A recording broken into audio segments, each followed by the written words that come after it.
నమః ప్రార్థన చేస్తున్నాం.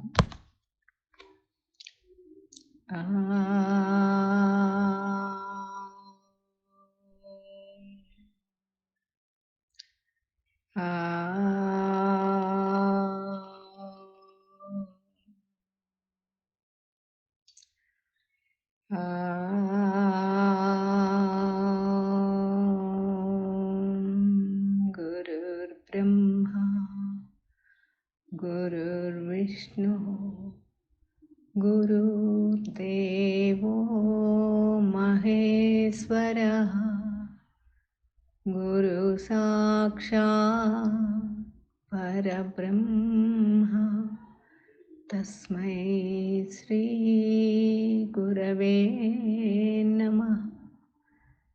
ब्रह्मानन्दं परमसुखदं केवलं ज्ञानमूर्तिं द्वन्द्वातीतं गगनसदृशं तत्त्वमस्यादिलक्ष्यम् एकं नित्यं विमलमचलं सर्वधी साक्षिभूतं भावातीतं त्रिगुणरहितं सद्गुरुं तं नमामि. ॐ नमो ब्रह्मादिभ्यो ब्रह्मविद्या साम्प्रदायकर्तृभ्यो वंशऋषिभ्यो महाभ्यो नमो गुरुभ्यः. सर्वोपप्लवरहित प्रज्ञानघन प्रत्यगर्थो ब्रह्मैवाहमस्मि. अहं पदार्थरहितः सदाशिवसमारभते श्रीमहाविष्णु सूर्ययाज्ञवल्क्य जनक व्यास सुखयोगी सामदीप श्रीकृष्ण जगद्गुरुभ्यो शंकर भगवत्पादाचार्य मध्यमा श्रीधर शिवरामाख्य कृष्णदेशिकवराभ्यां मन्मडुपु सुपयार्य कोल्लिकोटयार्य गुरुप्रसादरावार्य स्वामी निर्भयानन्दाख्य विद्यासागराभ्याम् अस्मदाचार्यपर्यन्तां वन्दे गुरुपरम्परा. ॐ सहनावतु सहनौ भुनक्तु सह वीर्यं करवावहै तेजस्विनावधीतमस्तु मा विद्विषावहै. ॐ तत्सत्. ॐ शान्ति शान्ति शान्तिः. श्रुतिस्मृतिपुराणानाम् आलयं करुणालयं नमामि भगवत्पादं शङ्करं लोकशङ्करं. शङ्करं शङ्कराचार्यं केशवं बादरायणं सूत्रभाष्यकृतं वन्दे भगवन्तौ पुनः पुनः. हरिः ॐ श्रीगुरुभ्यो नमः. हरिः ॐ. ॐ नमो भगवते स्वामी निर्भयानन्दाय. గురుదేవ. అమ్మ, మనం భగవద్గీత శంకర భాష్యం అర్జున విషాద యోగం పూర్తి చేసి సాంఖ్య యోగంలో 5 శ్లోకాలు మనం అధ్యయనం చేసుకున్నాము. ఈరోజు 6వ శ్లోకం. ఎవరైనా ఉన్నారమ్మా చదవటానికి? ఎవరైనా పర్వాలేదు, చదవండి. చేయండి అమ్మా మాధవి గారు, చేయండి 2 సార్లు చేయండి. నైతద్విద్మః కతరం నో గరీయో యద్వా జయేమ యది వా నో జయేయుః యానేవ హత్వా న జిజీవిషామః తేవ స్థితాః ప్రముఖే ధార్తరాష్ట్రాః నైతద్విద్మః కతరం నో గరీయో యద్వా జయేమ యది వా నో జయేయుః యానేవ హత్వా న జిజీవిషామః తేవ స్థితాః ప్రముఖే ధార్తరాష్ట్రాః. అవస్థితాః అని వస్తుంటానమ్మా ఇక్కడ. అది బాగుందమ్మా, బాగా చేశారు, తప్పులే అమ్మ. ఇంకా ఎవరైనా కూడా ఇంకొకసారి చేయొచ్చు. మనం ఏంటంటే అందరం ఈ శ్లోకాలు నేర్చుకుందాం అనుకుంటున్నాం కదా. ఇంకెవరైనా ఆసక్తి ఉన్నవారు తప్పులు లేకుండా చదివేవాళ్ళు ఒక అవకాశం తీసుకోవచ్చు. లేకపోతే మనం భావనలోకి వెళ్దాం. చెప్పండి అమ్మా, ఎవరైనా. రమాదేవి గారు, ఎవరైనా చేయొచ్చమ్మా. చేస్తాను, చేయండి అమ్మా. ఇంకొకసారి చేయండి.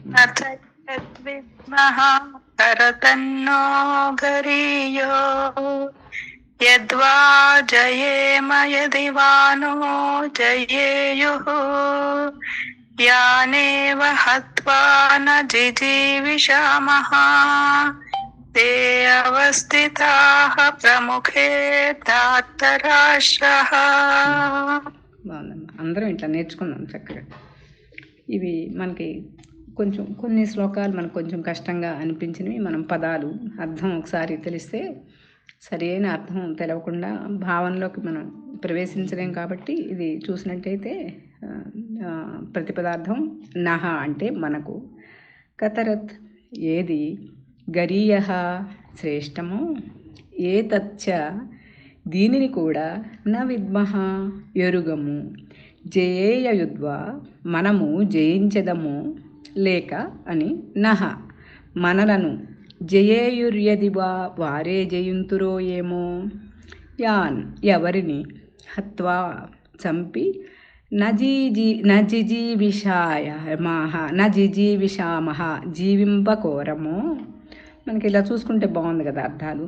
తే ధార్త రాష్ట్రాః ఏవ అట్టి ధృతరాష్ట్రుని సంబంధులకు భీష్మాదులే ప్రముఖే ఎదుట అవస్థితాః నిలిచి ఉన్నారు అనేది మనకి ఇక్కడ ప్రతి పదానికి అర్థాన్ని తెలుసుకున్నట్లయితే, ఇది ఇంతవరకు చూస్తే ఇది మామూలుగా శ్లోకంగా చూస్తే కష్టంగా ఉన్నట్టుంది. ఇట్లా అర్థాలు చూసుకుంటే కొంతవరకు మనకి తేలికైనట్టు ఉంటుంది కదా. అనగా శంకర భాష్యం ప్రకారము వాస్తవానికి దీంట్లో శంకర్ల వారు ఇక్కడ తాత్పర్యమే వచ్చింది, కానీ వారు భాష్యం అందించింది 2వ అధ్యాయం 10వ శ్లోకం నుండే శంకర భాష్యం, వారి భాష్యం అందించబడింది. ఇక్కడ తాత్పర్యం చూసినట్టయితే మనము ఏమి చెయ్యాలో ఏమి చేయకూడదో నాకు బొత్తిగా తెలియకున్నది. ఈ జరుగబో యుద్ధమునందు మనము విజయమును పొందుదమో లేక అపజయమునే పొందవలసి ఉండునో తెలియక ఉన్నది. ఎవరిని వధించి మనము బ్రతికి ఉండటము కూడా కోరుకోవటం లేదో, బాగా గుర్తుపెట్టుకోండి ఈ పదాలు.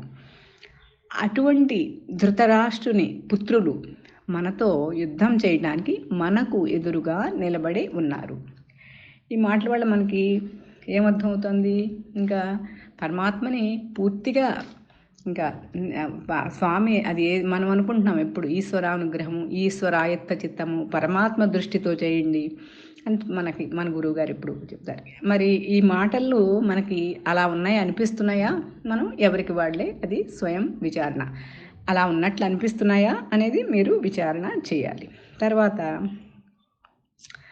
మనం ఇట్లా చూసినప్పుడు కూడా ఇక్కడ పరిస్థితులు, ఆ విపరీతమైన పరిస్థితుల్లో అప్పటి మనస్థితిలో యుద్ధం వల్ల కలిగే లాభ నష్టాలు, ఈ కష్ట సుఖాలు, అట్లాగే ఆ ఆలోచనతోనే ఆ జీవితంలో ఉన్న ఆ మమతానురాగాల బంధము అది ఎంత బలమైంది అయినప్పటికీ కూడా అది ఎంత మాత్రము ప్రయోజనం లేనిదిగా గుర్తించాడు 5వ శ్లోకం ప్రకారం.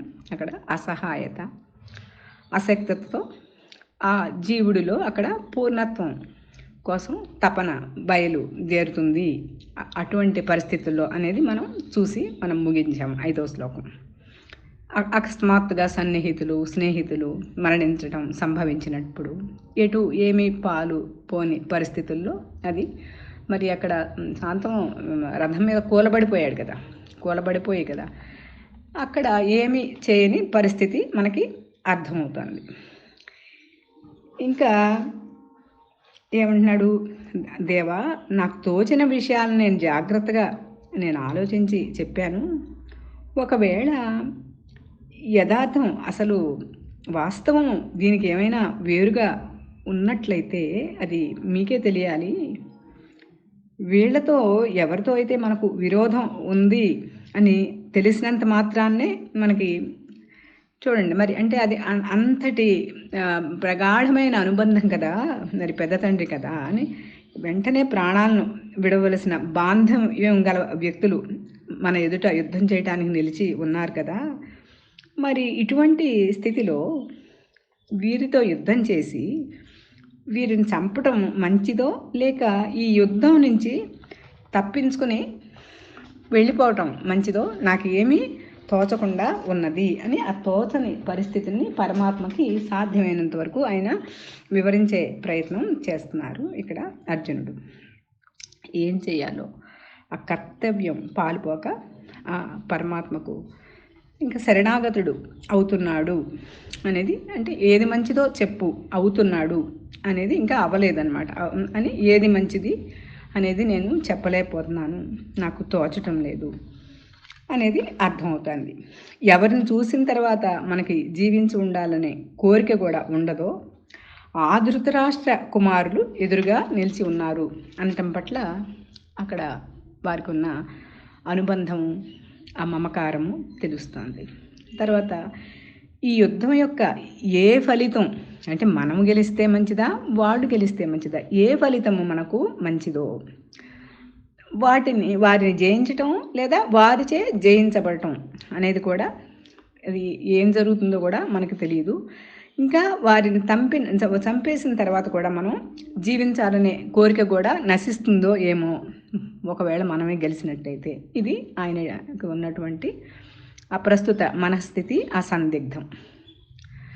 అయితే మనం వ్యవహారంలో ఎదురైన పరిస్థితులు కొన్ని బ్యాలెన్స్ చేసుకోవాల్సిన అవసరం వచ్చినప్పుడు ఇక్కడ ఏది మంచి ఏది చెడు, అంతే కదా, ఏది మంచి లేదా ఏది అన్నిటికన్నా ఉత్తమము, ఏది కూడదు, ఇలా ఒకే అంశం మీద భిన్న భిన్న అభిప్రాయాలు, అలాగే భిన్న భిన్న ఆలోచనలు, దానికి తగినట్టుగానే ఛాయిస్లు కూడా ఉంటాయి కదా, వాటిని మనం పరిగణలోకి తీసుకుంటాం మామూలు వ్యవహారంలో కూడా.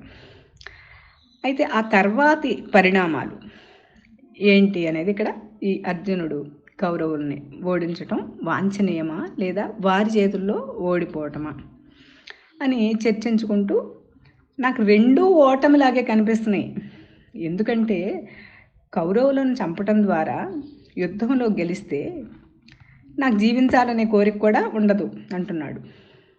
అయితే అక్కడ ఉన్నది ప్రతిపక్షంలో భీష్మ పితామహులు, ద్రోణాచార్యులు, కృపాచార్యులు, అక్కడ అధర్మంగా రాజ్యకాంక్షతో ఉన్న కౌరవుల పక్షాన, అంటే అధర్మ పక్షాన యుద్ధానికి సిద్ధమయ్యారు అనేది మరి సత్యం. ఏది మరి అంతటి మహనీయులు. అయితే వారితో మరి అధర్మంగా మరి వారు మరి ఏది చూసినప్పటికీ కూడా ద్రౌపది వస్త్రాపహరణం చూసినా, మరి మాయాజోదంలో మరి వీరిని మరి అరణ్యవాసానికి అలాగే అజ్ఞాతవాసం ఇవన్నీ కూడా మరి అధర్మమే అయినప్పుడు వారితో యుద్ధం సహజమే, ఏది పాండవ పక్షం నుంచి చూసినప్పుడు, అంతే కదా. పైగా ఈ భీష్మ పితామహులు శ్రీకృష్ణునికి గొప్ప పరమభక్తుడు, అలాగే దాతృత్వ పరంగా చూసిన మరి ఏది చూసినప్పటికీ కూడా నిజానికి ఆయన మరి మహాభారత కావ్యంలో మరి ఆయన ఒక పెద్ద మనకి అందరికీ కూడా చాలా ఎంతో ఉదాత్తమైన ఆ హృదయం కానివ్వండి, అలాగే ఆయన ఆ క్యారెక్టర్ మనం చూసినట్లయితే మరి ఒక హీరోగా మనకు కనిపిస్తుంది, శౌర్యవంతుడు. అలాగే అన్నిటికంటే మించి మరి తండ్రి కోసం మరి ఇచ్చిన మాటకి కట్టుబడి ఆ ఇంద్రియ జయం, ఇవన్నీ కూడా వీటిల్లో ఏది చూసినప్పుడు, అట్లాగే జీవితంలో ఎప్పుడు సత్యమే మాట్లాడతాను అనేది మరి అది ఎంత కష్టం. ఆ ప్రమాణం చేసి చేయటం ఒక ఎత్తు, నిలబెట్టుకోవటం ఒక ఎత్తు. అట్లాగే మళ్ళీ ఇంకా వారికి ఏంటంటే ఆ భీష్మ పితామహులు వారి అనుమతితోనే మరణము సంభవిస్తుంది. అంటే సాక్షాత్తు యమధర్మరాజు కూడా అక్కడ ఆ మృత్యుదేవత యొక్క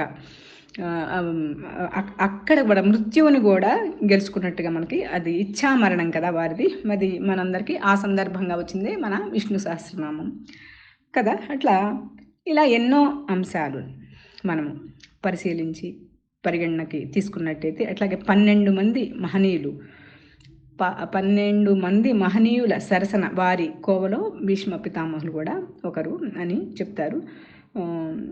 12 మంది ఎవరనేది మనకి మళ్ళీ సందర్భం వచ్చినప్పుడు మనం చెప్పుకుందాం. అలాగే స్వరూప జ్ఞాన నిష్టని పొందినవారు. అతని చర్యలు ఈ తప్పనిసరిగా ధర్మ వ్యతిరేకంగా ఉండవు, ధర్మమునకు వ్యతిరేకంగా ఉండవు అనేది మనకి అర్థమవుతుంది. మరి అంటే ఇన్ని సుగుణాలు మరి ఒకే చోట మూర్తీభవించిన ఇటువంటి వ్యక్తిత్వం కలిగిన మరి భీష్మ పితామహులు మరి కౌరవ పక్షాన మరి యుద్ధం చేస్తున్నప్పటికీ కూడా మరి ఆయన వైపు నుంచి చూస్తే అది మరి ధర్మంగానే మనం అనుకోవాలి. ఎందుకంటే చెప్తారు, ధర్మరాజుతో అధర్మం వైపు అలాగే కౌరవ పక్షం ఉండటానికి కట్టుబడి ఉన్నప్పటికీ మీరు విజయం సాధించాలని మీకు వరం ఇస్తున్నాను అని యుధిష్ఠిరుడు ఎప్పుడైతే ఆ యుద్ధానికి ముందు వారి పాండవ శిబిరానికి మరి భీష్మాచార్యుల్ని అట్లాగే ద్రోణాచార్యుల్ని పిలిచినట్టుగా కూడా మనం చెప్పుకున్నాం గతంలో. మీకు వరం ఇస్తున్నాను. ఎందుకు ఆయన ఎట్లాగూ వాళ్ళే గెలుస్తారు, అది పరమాత్మ ఎవరి పక్కన ఉంటే వాళ్ళు గెలవక అనేది అక్కడ లాజిక్. పరమాత్మ తమ పక్షాన ఉంచుకున్న పాండవులు ఎప్పటికీ ఓడిపోరు అనేది భీష్ముల వారికి తెలుసు. ఎందుకంటే అంతటి ధర్మతత్పరత కలిగినటువంటి మహానుభావుడు కాబట్టి ఇది మనం గుర్తుపెట్టుకోవాలి.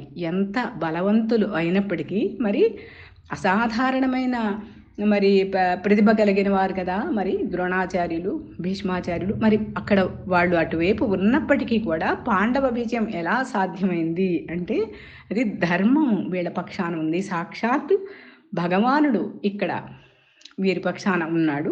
తర్వాత మనం సాధనాపరంగా దీన్ని మనం ఎలా సమన్వయం చేస్తామో చూద్దాం. ఇంకా అధర్మ పక్షం వహించడం వల్ల ఈ పవిత్ర యుద్ధంలో ఎంత పెద్ద శక్తులు అయినప్పటికీ కూడా ఆ అపవిత్రతను గెలవలేవు అనేది నిరూపిస్తుంది ఈ మహాభారత యుద్ధం కదా. అయితే ఎక్కడ ఈ సంఘర్షణ వచ్చింది అంటే ఈ నామరూపాత్మకమైన సృష్టి మీద ఆ మనస్సు నిలబడటం, మనస్సు లాగటం ఏదైతే ఉందో అది జిడ్డులాగా అంటించుకోవటం. ఇవన్నీ వాసనలు కానివ్వండి, వృత్తులు కానివ్వండి, సంస్కారాలు కానివ్వండి, ఈ అంటించుకున్న కొద్దీ వాటికి ఎంతెంతసేపు అయితే ప్రపంచం వైపు పరుగులు తీస్తుందో మనసు, అంతంత భగవంతుడికి దూరం అయిపోతుంది అనేది మనం ఎప్పుడు చెప్పుకుంటాం. అంటించుకున్న కొద్దీ ఇక్కడ ఇంకా అభిలాష, ఆసక్తి, అనురక్తి, ఇవన్నీ మరి దుర్యోధన సార్వభౌముడికి మరి మితిమీరినటువంటి ఆ రాజ్య కాంక్ష. మరి అదే కదా ఈ మహాభారత సంగ్రామానికి నాంది. మరి సూది మోపినంత స్థలము కూడా ఇవ్వను, ఏది సాక్షాత్ పరమాత్మే మధ్యలో సంధి కోసం వెళ్ళినప్పుడు కదా, సంధానకర్తగా ఉన్నప్పుడు వారి సమాధానం అంటే వీటి వల్ల అభిలాష, ఇంకా ఆసక్తి, అనురక్తి, ఇవి 3 ఉంటే స్వామి ఎప్పుడు ఒకే అక్షరాన్ని పట్టుకుని 4 పదాలు చెప్తారు కదా అని పొద్దున్నుంచి ఆలోచిస్తే నాకు ఇలా వచ్చే అభిలాష, ఆసక్తి, అనురక్తి, అహంకారం ఇలా ఒకదాని నుంచి ఒకటి బలపడుతూ ఉంటాయి. ఇంకా ఎందుకు అక్కడ మరి ఒక్కొక్కటి జరిగిన సంఘటనలు మరి చూసినట్టయితే ఈ కురుక్షేత్ర సంగ్రామానికి ముందు నుంచి తీర్చిన కొద్దీ ఆ కోరికలు ఇంకా ఓటబావిలాగా పెరుగుతాయే కానీ తగ్గవు. చూడండి, మన వ్యవహారంలో కూడా మన నిత్య జీవన శైలిలో ఒకసారి మనం పరిశీలించుకున్నట్టయితే ఆ కోరిక ఏదైనా సరే తీర్చుకోవాలి అనుకోవటం అగ్నికి ఆజ్యం జతపరిచినట్లుగా, అట్లాగే నిప్పులో నెయ్యి వేసి ఆర్పడానికి ప్రయత్నించినట్లుగా దానిని మనం అర్థం చేసుకోవాలి. ఒక్కటి అని మనం అక్కడ ఛాయిస్ వదిలేసేస్తే మనసు తర్వాత ఇంకొకటి ఇంకా ఇహ గొలుసులు లాగా అన్నమాట. ఒకదానికొకటి ఆ గొలుసులు ఆ లింకులు ఒకదానికొకటి కలుపుకుంటూ పోతాం. దీని నుంచి మనసు వెనకకి మరలాలి అని అంటే అక్కడ త్యాగము లేదా వైరాగ్యం. మనం 2-3 రోజుల నుంచి 2-3 క్లాసుల నుంచి మనకి ఇదే వస్తుంది, త్యాగము లేదా వైరాగ్యం. ఈ త్యాగ లక్షణం వల్లనే అక్కడ శాంతము, సహనము. అది ఎక్కడి నుంచి వచ్చింది?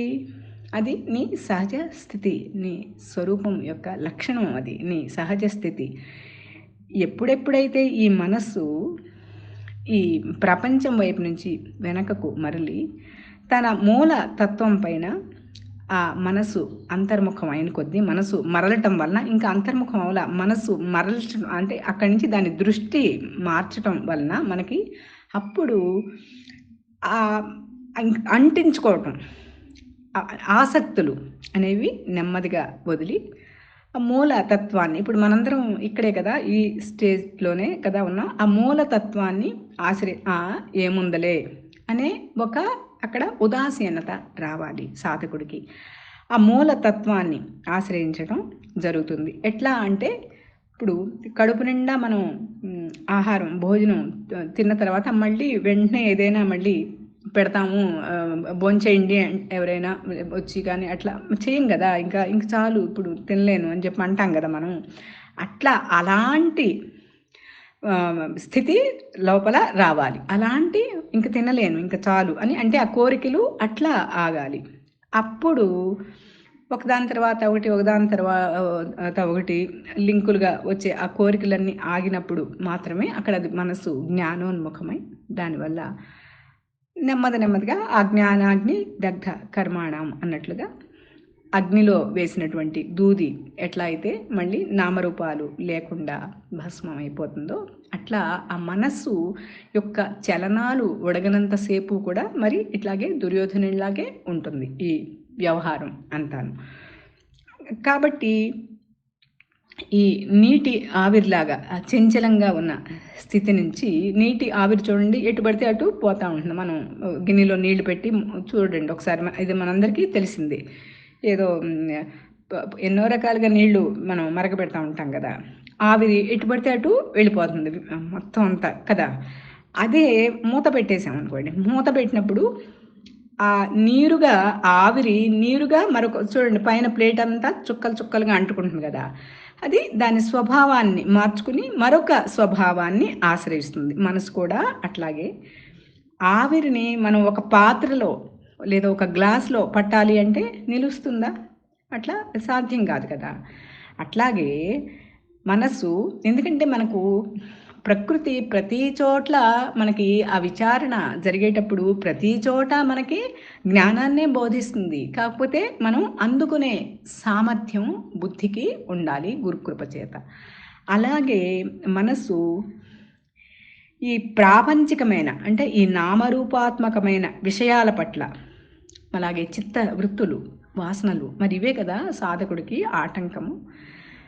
అక్కడ ఆ విషయాల పట్ల నిలబెట్టాలన్నా కూడా అది అటే పరుగులు పెడుతుంది. కానీ మనకి ఇప్పుడు మనం చేస్తున్నాం, మనం చతుస్సంధ్యా సాధనలు కానివ్వండి, మరి నమశివాయ జపం కానివ్వండి, అక్కడ మనకి ఎక్కడ లేనివి అక్కడే గుర్తు వస్తూ ఉంటాయి. సాధన ప్రారంభ దిశలో నిలకడ కలిగిన తర్వాత కాదు, కొత్త వాళ్ళు మళ్ళీ అక్కడ ఏం నిస్పృహకి గురి కాకుండా ఇవి ఆ మధ్య మధ్యలో గుర్తు చేసుకోవటం మనం. అదే ఆ నీటి ఆవిరి అది నీరుగా రూపాంతరం చెందినప్పుడు నీరు అయిపోయింది ఆ నీటి ఆవిరి. అప్పుడు ఏమవుతుంది, ఒక పాత్రలో నిశ్చలంగా మనకి నిలపటానికి, అంటే ఒక గ్లాసులోనో గిన్నెలోనో అలా వీలవుతుంది. ఎలా ఉన్నది అలా ఉంటుంది కదా. అట్లాగే ఎట్లయితే మూలాన్ని ఆశ్రయించినప్పుడు, ఆ స్వరూపాన్ని ఆశ్రయించినప్పుడు, గురు కృపతో, గురు బోధలతో, అనేక సాధనలు మరి గురువులు అందించిన సాధనల ద్వారా ఆ మూలాన్ని ఆశ్రయించినప్పుడు మనస్సు తన మార్గాన్ని, తన దిశని మార్చుకుని, అంటే ఆ చలనాలు ఉడిగి మరి ధ్యానము, మరి ఎన్నో సాధనలు మనం చెప్పుకుంటున్నాం. మరి చతుస్సంధ్య సాధనలు, మరి ఈ జపము, మరి అభిషేకాలు, మరి ధ్యానము, ఇవన్నీ కదా. తన దిశ మార్చుకుని అక్కడ తానుగా మారుతుంది. తత్వము తానుగా అదిగా మారుతుంది. అప్పుడు ఆ మూల తత్వం అనే పాత్ర ఏదైతే ఉందో ఆ పాత్రలో నీరు ఎట్లా అయితే ఆ పాత్ర యొక్క ఆకారాన్ని తీసుకుని అక్కడ నీటి ఆవిరి నీరుగా మారినప్పుడు ఎలా కుదురుకుంటుందో అట్లా ఆ మూలతత్వం అనే పాత్ర ఆ స్వరూపంలో కుదురుకుంటుంది. ఇక్కడ మరి దీనికి ఇన్ని సాధనలు, మరి అక్కడి నుంచి వైరాగ్యము, విరక్తి, ఉదాసీనము, మరి కోరికల నుంచి విరమణ, మరి ఇన్ని సాధనలు దానికి అవసరమయ్యాయి. ఇక్కడ మనం గమనిస్తే ఏ ఆకారం గల పాత్రలో, గిన్నెలో పోస్తే గిన్నె ఆకారం వస్తుంది నీటికి, అట్లాగే గ్లాసులో పోస్తే గ్లాస్ ఆకారం వస్తుంది. ఇది మనందరికీ తెలిసింది కదా. ఒక పెద్ద నీటి కుండలో పోస్తే కుండ ఆకారం వస్తుంది కదా. ఏ ఆకారం గల పాత్రలో పోస్తే నీటికి ఆ పాత్ర ఆకారమే వస్తుంది కదా. ఇప్పుడు సముద్ర జలంలో కూడా మరి ఆ సముద్రములో నీటితో నింపిన కుండకేంటి, ఆ ఘటం మాత్రమే అడ్డం, అంతా సముద్ర జలమే. ఆ ఆకారం ఉన్నంతసేపు అది కుండలో నీళ్లు అవుతుంది, ఆ పాత్ర ఆకారం వస్తుంది. అట్లాగే ఆ మూలాన్ని ఆశ్రయించినప్పుడు ఈ నేను ఆకారం పొందేది కదా, ఈ నేనుకి ఆ మూలతత్వం యొక్క స్వభావం కూడా వస్తుంది. ఈ నేను ఆ మూలం నుండి వేరయ్యి, అక్కడిదే ఆ నేను వేరేగా ఉందా, లేదు. ఈ నేను అక్కడిదే, అందులోని భాగమే, అందులో ఆ బంగారంలోని భాగమే, అందులో ఆ సముద్రంలోని అలే, అందులోని నీటి బుడగే. ఆ మూలం నుంచి వేరయ్యి ఈ మల విక్షేప ఆవరణల చేత ఆచ్ఛాదితమై అది మనసైంది. కాబట్టి ఇప్పుడు ఈ అర్జునుడికి పనిచేసేది కూడా ఇదంతా ఈ మనసు, ఆ మనోభావాలు. అది మరి ఇంత సంఘర్షణ ఎక్కడైతే ఉందో అదంతా మనసే అని మనం అర్థం చేసుకోవాలి. అట్లా మనం అందుకే చెప్పుకుంటున్నాం ఇప్పుడు సెల్ఫ్ కంట్రోలు, సెల్ఫ్ డిసిప్లిన్ పదే పదే మరి చెప్పుకుంటున్నాం. మరి డిసిప్లిన్ అన్నప్పుడు చూడండి, ఒక చిన్న ప్రతిదీ మరి సృష్టి అంతా కూడా మనకి ఆ డిసిప్లిన్ ఎక్కడ, నాకు ఉదయం ఎందుకో ఇప్పుడు ఒక సపోటా చెట్టు ఉంది, అది ఆ సీజన్లోనే మనకి ఫలాలను అందిస్తుంది. ఒక మామిడి ఉంది, అది దానికి మరి ఋతువులు ఎవరు చెప్తున్నారు చూడండి, మరి దానికి ఋతువులు ఎట్లా తెలుస్తున్నాయి, ఎట్లా వచ్చినాయి. ఆ మల్లె సీజన్లోనే ఆ ఋతువు వచ్చిన తర్వాతే మరి వస్తాయి. మరి ఒక కోయిల ఆ మామిడి చిగుర్లు వచ్చిన తర్వాత ఎలా తెలుస్తోంది. మరి సృష్టి అంతా కూడా గురువై బోధిస్తోంది. ఏది క్రమశిక్షణగా మరి మనం చూసినప్పుడు మనం ఒకసారి అక్కడ దృష్టి నిలబెట్టినప్పుడు మనకి అర్థమవుతుంది. మనం చెప్పుకునే ఈ సెల్ఫ్ డిసిప్లిన్ ఏది చూడండి, మరి ప్రతిదీ ఎట్లా చూసినప్పటికీ కూడా మరి అట్లాగే అక్కడ తల్లి ప్రేమ బిడ్డలకు అందించటం. మరి ఒక కాకిని చూడండి తీసుకొచ్చి, ఆ పక్షులు ఏ పక్షిని చూసినప్పటికీ కూడా ఆ బిడ్డలు అవి ఎగిరిపోయే వరకు కూడా నోట్లో తీసుకొచ్చి ఎక్కడి నుంచో సంపాదించి తీసుకొచ్చిన ఇది పెడుతుంది. మరి ఇదంతా సెల్ఫ్ కంట్రోల్, సెల్ఫ్ డిసిప్లిన్. మనం ఇదే మరి మనం చెప్పుకుంటున్నాం. ఒక్క మానవుడు మాత్రమే మరి తన సహజ లక్షణం నుంచి పక్కకి వెళ్ళినట్టుగా మనం అర్థం చేసుకోవాలి. అక్కడ ఈ నేను ఆ మూలం నుంచి మళ్ళీ మనం పక్కకి వెళ్తున్నాం మన డిస్కషన్ నుంచి. ఆ మల విక్షేప ఆవరణల చేత ఆచ్ఛాదితమై మనసయింది. అప్పుడు ఎక్కడైతే ఆ మూలంలో కుదురుకుందో అక్కడ గుర్తున్నాయా అందరికీ? మరి మనకి ఇది భగవద్గీత అయ్యేసరికి మనం పూర్తిగా ఆత్మలక్షణాలు స్వామి ఎప్పుడు అడిగినా చెప్పగలగాలి. గుణత్రయాతీత చెప్తారా ఎవరైనా? చెప్పచ్చు ఎవరైనా. తాపత్రయ వినిర్ముక్త, శరీరత్రయ విలక్షణ. చెప్పండి అమ్మా, ఎవరో మ్యూట్ తీశారు. అవస్థాత్రయ సాక్షి లాస్ట్ కమ్మ. వరుసగా వెళ్ళిపోతే మీకు గుర్తు వస్తుంది. చెప్పండి. గుణత్రయాతీత, మళ్ళీ మొదటి నుంచి చెప్పండి. అందరికీ తెలిసిందే, పక్కకి మర్చిపోతూ ఉంటాం, అందుకు గుర్తు చేసుకోవటం మనందరం. గుణత్రయాతీత, తర్వాత ఏంటి? తాపత్రయ వినిర్ముక్త, శరీరత్రయ విలక్షణ. తర్వాత ఇంకేమున్నాయి? ఈ కోసం నేను కాదు, ఈ కోసం నేను కాదు, పంచకోశ విలక్షణ లేదా పంచకోశ వ్యతిరిక్త అన్న కూడా అదేనమ్మా. అప్పుడు అవస్థాత్రయ సాక్షి వచ్చాడు. అప్పుడు తురీయుడు వాడు అవస్థాత్రయ సాక్షిని చివరికి పెట్టుకున్నాం. అప్పుడు ఆయన ఆ కూటస్థ స్థితిలో కుదురుకుని తాను అదైపోయి సోహం భావేన పూజయేత్, ఆ మహత్ స్థితిని సహజం చేసుకుంటుంది. తాను అదైపోతుంది. ఏంటది? ఆ జన్మత గర్భస్థ శిశువుగా అలాగే ఉన్నారు అందరూ, సహజమైన స్థితి నీకది. కానీ వేరవటం వల్ల కోహం అని ఒక చిన్న సంకల్పంతో వేరవటం చేత మనస్సు అసహజమైంది. ఆత్మస్వరూపం నుండి తనదైన స్వరూపం నుంచి వేరైంది. నా సహజ స్థితిని, ఆ తానును, ఆ తత్తుగా ఈ త్వంలో వచ్చిన పరిణామం తరువాత అది నిశ్చలము, నిరాకారము, నిర్గుణము, నిర్లేపము. మీరు ఇంకా ఎన్ని లక్షణాలైనా చెప్పచ్చు. అనంతం, అవ్యయం, అది అజం. అప్పుడు మాత్రమే ఈ సంసార భ్రాంతి. అట్లాగే ఈ జనన మరణ, సంసారం అంటేనే జనన మరణ చక్రం. ఈ మిథ్యారూపమైన సంసారాన్ని అప్పుడు మాత్రమే, తాను అదైనప్పుడు మాత్రమే, ఆ తత్వమసి మహావాక్య నిర్ణయం అయినప్పుడు మాత్రమే ఈ సంసార సాగరాన్ని దాటగలదు.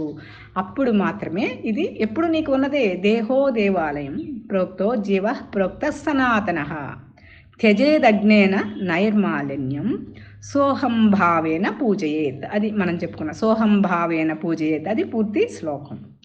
దేహమే దేవాలయము, జీవుడు ఈశ్వర స్వరూపము. మరి ఈ అర్జునుడనే జీవుడు, ఆ జీవుడు పడుతున్న అంత సంఘర్షణ. మరి జీవుడు ఎప్పుడూ కూడా పరమాత్మ అంశే. అజ్ఞానమైన ఆ నైర్మాలిన్యాన్ని తీసివేసి నీవే నేను అనే భావంతో పూజించాలి. ఆత్మకు దేహము ఆలయము, అలాగే ఇంటికి పూజా మందిరము, మరి ఊరికి చూస్తే దేవాలయము. ఇవి ఎట్లా? జీవం లేని దేహము, పూజా మందిరం లేని ఇల్లు, దేవాలయం లేని ఊరు, ఇవన్నీ కూడా సమానమే, అపవిత్రములే ఇవి అని పెద్దల వాక్యం ఇది. అది వరకు పూర్వం పెద్దలు చెప్పేవారు, పూజ చేయని ఇంట్లో అడుగు పెట్టకూడదు, దేవాలయం లేని ఊరి దారిలో ప్రయాణం చేయకూడదు, అట్లాగే ఆ ఇళ్లల్లో ఆ ఊర్లలో భోజనం చేయకూడదు అనే శాస్త్రవాక్యాలు కూడా ఉన్నాయి. అప్పుడు మరి ఆ సహజ స్థితిని మనం ఎలా పొందగలము అంటే, ఇప్పుడు మనలో ఉన్న మరి అనేక అంశాలు, అనేక సాధనలు మనకి మరి ఈ శంకర భాష్యం బోయేలోపు ఇంకా భగవత్పాదులు మనకి వారి భాష్యం మనకి ఇంకా 10వ శ్లోకం నుంచి వారు ఏమి అందించబోతున్నారు అనేది అక్కడ అసలు మొదలవుతుంది. వారు అక్కడ ఆ శ్లోకంలో దానిలోని అంతరార్థం ఏంటి అనేది ఇక్కడ. అందుకు మనని మనం ఆ బోధని అందుకోవటం కోసం సాక్షాత్ భగవత్పాదులు, అపర శంకరులు, మన గురువు గారు మనకి సాక్షాత్ శంకర భగవత్పాదులు, మరి వారి సూచన మేరకు మనం అధ్యయనం చేస్తున్నాం. మరి దానికోసం మనని మనం సమాయత్తం చేసుకోవాలి. మనం ఎప్పుడూ చెప్పుకుంటున్నాం, సాక్షాత్ పరమాత్మని హృదయ పీఠం మీద అధివసింపజేసుకోవాలి అంటే మనని మనం అక్కడ రెడీ చేసుకోవాలి, మనని మనం ప్రిపేర్ చేసుకోవాలి. దానికి స్వామి ఎప్పుడు చెప్తూ ఉంటారు, త్యజ దుర్జన సాంగత్యం. గుర్తుందమ్మా ఎవరికైనా? చెప్పండి గుర్తుంటే. త్యజ దుర్జన సాంగత్యం చెప్పండి. స్వామి చాలాసార్లు చాలా బోధనలు చెప్తారు. భజ సాధు సమాగమం, కురు పుణ్య మహోరాత్రం, స్మర నిత్యమనిత్యతాం. ఈ శ్లోకం ఎప్పుడు మనకి అనుక్షణం ఇది మనకి మన స్మృతిలో ఉండాలి. ఇవి గుర్తు చేసుకోవాల్సింది, ఇవి మనము స్మృతులుగా మనం స్ఫురణకి తెచ్చుకోవాల్సింది ఇవి. త్యజ దుర్జన సాంగత్యం. ఏంటి దుర్జనులు? మీరే నాకు ఇంకా ఎక్కువ చెప్పగలరు. మరి లోపల మనలోనే ఉంది కురుక్షేత్రం అని మనం చెప్పుకుంటున్నాం. మనలో ఉన్నటువంటి అసురీ లక్షణాలన్నీ దుర్జనులే, అది దుర్జన సాంగత్యం. భజ సాధు సమాగమం. మనలో ఆ దైవీ లక్షణాలని పెంపొందించుకోవటం, వాటితో స్నేహం చేయటం. కురు పుణ్య మహోరాత్రం స్మర నిత్యమనిత్యతాం. చెడ్డవారితో స్నేహం వదలాలి. మనకి చెడ్డవాళ్ళు మంచివాళ్ళు అనే ద్వంద్వాలు లేదు. మనలో ఉన్న అసురీ లక్షణాలు, మనలోనే ఈ ప్రపంచమంతా. అలాగే సజ్జనులతో దైవీ లక్షణాలతో స్నేహం కాంక్షించండి. అలాగే రాత్రి పగలు కూడా పుణ్యకార్యాలే చేయాలి. పుణ్యకార్యం ఏముంటుంది? సాధకుడికి తన స్వరూపంలో తాను సంస్థితుడై ఉండటమే. ఏ పని చేసినప్పటికీ కూడా ఈశ్వరానుగ్రహం, ఈశ్వరాయత్త చిత్తం, పరమాత్మగా చేయటమే, పరమాత్మ స్థితిలో ఉండి చేయటమే పుణ్యకార్యం. అనునిత్యము, అనుక్షణము, ప్రతి శ్వాస అనిత్యతను గుర్తు చేసుకోవటం, ఇది సాధన. ప్రతి క్షణం అనునిత్యం శ్వాసతో సమంగా ఆ అనిత్యం, ఏది అనిత్యము, ఈ ఒక్క శ్లోకం మన స్వామి ఎన్నిసార్లు చెప్పారు, మీ అందరికీ గుర్తుండే ఉంటుంది అనుకున్నాను నేను. ఈ ఒక్క శ్లోకం పట్టుకుంటే సాధనంతా అందులోనే ఉంది కదా అని ఎందుకో ఉదయం అది గుర్తొచ్చింది. స్వామి చెప్పే బోధల్లో ఇది ఎక్కువ ఉంటుంది కదా అని. ఇక్కడికి ఈ శ్లోకం పరంగా అసలు ఏం చెప్పుకుంటాము ఈ శ్లోకం అనిపించిందమ్మా చూసినప్పుడు. ఇది గురు కృప. ఈరోజు మామూలుగా ఇది చిన్నదే కదా, 6-7 కలిపి చూద్దామా అని కూడా అనిపించింది, కానీ ఎందుకులే హడావిడి అని ఈరోజు ఇలా మనం పూర్తి చేసుకుంటున్నాం. ఇక్కడ ఇది కంక్లూడ్ చేసి మనము పరిభాష వివరణం అది చూస్తాము, తర్వాత మనం డిస్కషన్. హరి ఓం శ్రీ గురుభ్యో నమః.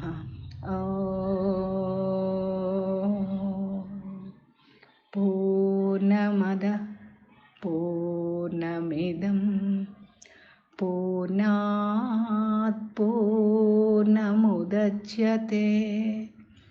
పూర్ణస్య పూర్ణమాదాయ పూర్ణమేవావశిష్యతే. ఓం తత్సత్.